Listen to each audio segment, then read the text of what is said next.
Hi, welcome back to Geterbrewed. So today we're going to try and solve a problem that a few of our customers have been having. So the stainless steel chiller that we sell is available in two sizes, the 40 and the 70. It's to fit the Beacon Brewsters in the two different sizes. So with our copper wort chillers that we make in-house, we add tap adapters like hose lock connections, which allows people just to use garden hoses, which is really simple. So we've been asked a few times by folk how to use this or convert this. So we've come up with a new conversion starter kit. So a little tap adapter here.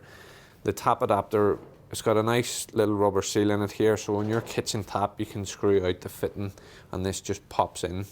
Then we take a dow tight fitting, screw that to the tap adapter, and a couple of John Guest, or it can be dow tight fittings, so they just pop on to the ends of the chiller. And we've got some hard and clear John Guest tubing, just pops on here and here.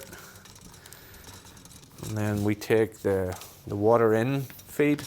Obviously, it's going to pop onto the tap connector, and this pops onto your kitchen tap, and then obviously this is going to be your return of the warm water. So cold water in, warm water out, and that's a really simple fix for setting up your wort chiller to use a kitchen tap at home. So the little conversion kit's available now on our websites, and there's a link below that you can click on. It'll take you straight to it. This little fix came about by a couple of customers getting in contact asking us could we help them solve the problem. If you're having similar problems at home, get in touch, drop us a message. We're more than happy to help, and if we can put together a really quick video to assist you, then great. So thanks so much for watching today. Happy brewing. I can't click my fingers, but we'll try it.